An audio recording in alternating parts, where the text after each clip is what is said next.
नमस्ते साथियों, वार्षिक परिणाम अभिलेख पत्रक जैसा कि आप देख रहे हैं, इसमें किस तरह से प्रविष्टियां करना है इस वीडियो में हम जानते हैं।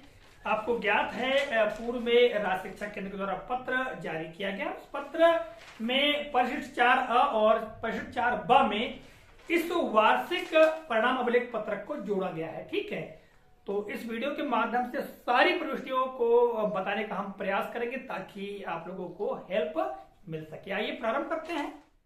इस वार्षिक परिणाम अभिलेख पत्रक या पंजी जो कि माध्यमिक शाला के लिए है, शिक्षा सत्र 2022-23 परिशिष्ट 4 ब। तो इस अभिलेख पत्रक को उदाहरण स्वरूप समझाने के उद्देश्य से पेंसिल की सहायता से हमने भरा है और हम बताने का प्रयास करेंगे कि कहां अंकों के किस तरह से प्रविष्टि करना है, किन अंकों को जोड़ना है और ग्रेड देते हुए परिणाम तैयार करना है। ठीक है, ऊपर आप देखेंगे सामान्य जानकारी अंकित करना होगा विद्यालय से संबंधित। ठीक है, और यहां पर आप देखेंगे तो जो सांख्यिकी है, अंत में जो विद्यार्थियों का पूरा जो रिजल्ट है उसका यहाँ पर पूरा गोशवारा भर के होगा। हमने उदाहरण स्वरूप कक्षा 7 को लिया है और उदाहरण स्वरूप ही मान लिया जाए कक्षा 7 में कुल 10 विद्यार्थी है। 10 विद्यार्थियों में से केवल एक विद्यार्थी की प्रविष्टि हमने यहाँ अंकित की है। ठीक है, और यहाँ कुछ नोट भी दिया गया है जिसको जानना आवश्यक है। निर्देश में दिया गया है कि वार्षिक परिणाम को इस प्रपत्र में कक्षा शिक्षक द्वारा अर्धवार्षिक व वार्षिक मूल्यांकन परिणाम को जोड़कर संकलित किया जाए। तत्पश्चात दिए गए अंक चार्ट की सहायता से प्रगति पत्रक में ग्रेड अंकित किए जाएं। इस पत्रक में विद्यार्थियों के नाम जातिवार SC ST OBC जनरल के क्रम में लिखें। तो आपने देखा यह निर्देश को, यहाँ पर अंक हमको प्रविष्ट करना है। इसके पश्चात इनका ग्रेड निकाल करके प्रगति पत्रक में केवल ग्रेड अंकित करना है। ठीक है, नीचे भी कुछ निर्देश दिए गए हैं जिनको जानना आवश्यक है, किंतु यहाँ पर एक बात और है कि SC ST OBC और जनरल के क्रम से लिखना है। यानी पहले यहाँ पर हम लिखेंगे SC के विद्यार्थियों को लिखेंगे, इसके पश्चात ST के, इसके बाद OBC और अंत में जनरल के बच्चों को अंकित किया जाएगा। तो यह क्रम रखा जाना चाहिए जैसा कि यहाँ निर्देश में कहा गया है। तो यहाँ नीचे देखिएगा और भी निर्देश दिए गए हैं, इन निर्देशों को भी जानना आवश्यक है। क्या कहा गया है? शैक्षिक क्षेत्र के प्रत्येक विषय में वार्षिक परिणाम हेतु पूर्णांक 150 अर्धवार्षिक व वार्षिक मूल्यांकन लिखित व प्रोजेक्ट कार्य को जोड़कर होगा। अर्थात जो परीक्षा परिणाम बनेगा वो 150 में से बनेगा, जिसमें अर्धवार्षिक के अंक जुड़ेंगे और साथ में वार्षिक में लिखित और प्रोजेक्ट के अंक जुड़ेंगे। इसमें सह शैक्षिक क्षेत्र व व्यक्तिगत और सामाजिक गुण के मूल्यांकन हेतु प्रत्येक क्षेत्र या गुण हेतु पूर्णांक 20 अंक का होगा। यानी 20 अंक का पूर्णांक यहाँ भी दिया गया है।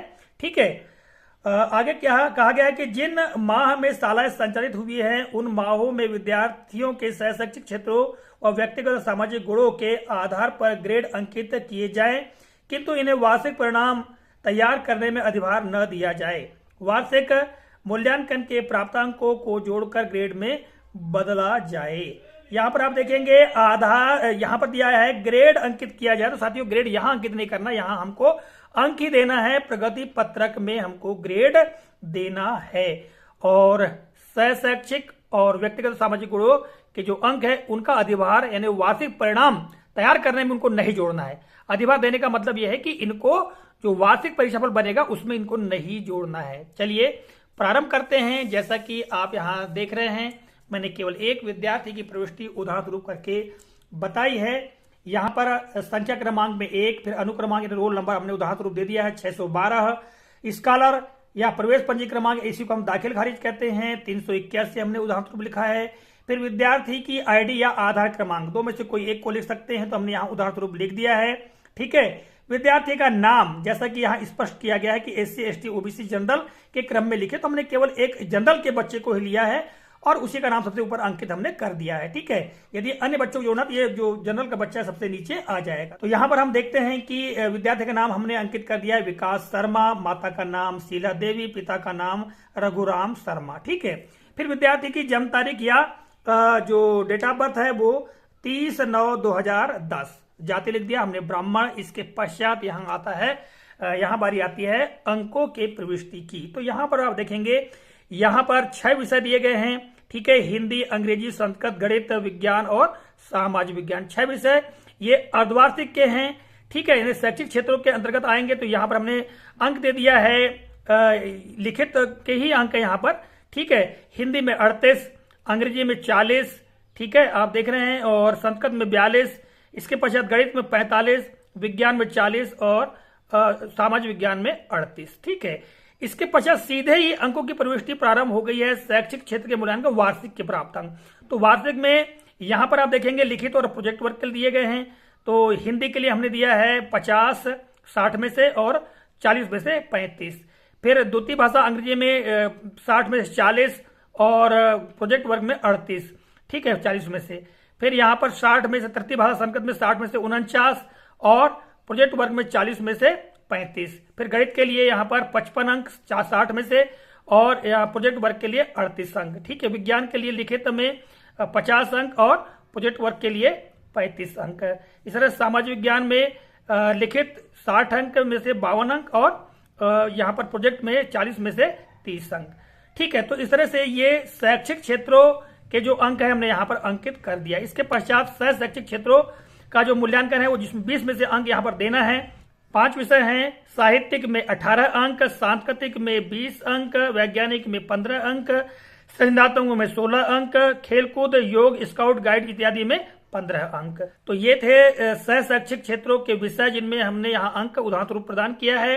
इसके पश्चात व्यक्तिगत और सामाजिक गुणों के मूल्यांकन हेतु अंक हम यहाँ पर हमने दिया है। नियमितता के लिए 20 में से 20 अंक, समयबद्धता के लिए 20 अंक, स्वच्छता के लिए 18 अंक। ठीक है, फिर यहाँ पर आप देखेंगे अनुशासन एवं कर्तव्यनिष्ठा के लिए 20 अंक, सहयोग की भावना के लिए 15 अंक। ठीक है, पर्यावरण के प्रति संवेदनशीलता के लिए 20 अंक और नेतृत्व की क्षमता के लिए 18 अंक, सत्यवादिता के लिए 20 अंक और ईमानदारी के लिए 20 अंक। इसके अलावा अभिवृत्ति के लिए 15 अंक। तो इस तरह से हमने यहाँ पर व्यक्तिगत और सामाजिक गुणों के साथ साथ सह शैक्षिक क्षेत्रों के अंकों की प्रविष्टि कर दी है। ठीक है, अब बारी यहां आती है वार्षिक परिणाम तैयार करने की। तो महायोग दिया गया है पूर्णांक 900 में से यहां पर हमको जोड़ के लिखना है। लिखा हुआ है 11 से 28 कॉलम को जोड़ना है, यानी 11वें कॉलम से प्रारंभ होकर के 28वें कॉलम तक इन अंकों को जोड़ लेना है और जो भी योगफल होगा उसको यहां भरना है। तो हमने योग किया इसका, तो इसका योगफल आया 750। तो हम इसका प्रतिशत निकाल सकते हैं, अर्थात 750 गुणित 100 बटा 900 कर देंगे तो इसका प्रतिशत निकल आएगा और प्रतिशत निकला इसका 85%। और ये जो तालिका दी गई ऊपर, इस तालिका में हम देख लेंगे तो 85 जो प्रतिशत है यानी 100 पर हम लेंगे तो ये ए ग्रेड में जाए। तो हमने यहाँ अंकित कर दिया ग्रेड ए। और फिर यहाँ पर विद्यार्थी की कुल उपस्थिति 205 दिवस, चूंकि 226 दिवस आ रहा है, 205 दिवस हमने यहाँ पर लिख दिया है। तो इसी तरह से बाकी जो विद्यार्थी उनकी प्रविष्टि यहाँ की जाएगी और जब सारे बच्चों की प्रविष्टि हो जाएगी तो उनके ग्रेड को देखते हुए यहाँ जो सांख्यिकी है या इसको गोस्वारा कहते हैं, इसको हम भर लेंगे।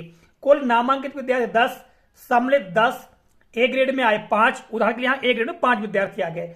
ठीक है, बी ग्रेड में 2 आए हैं मान लिया, सी ग्रेड में 2 आए हैं और डी ग्रेड में 1 विद्यार्थी, ई ग्रेड में कोई विद्यार्थी नहीं है। ठीक है, तो हमने डेडेस कर दिया है। तो इस तरह से सांख्यिकी तैयार हो जाएगी।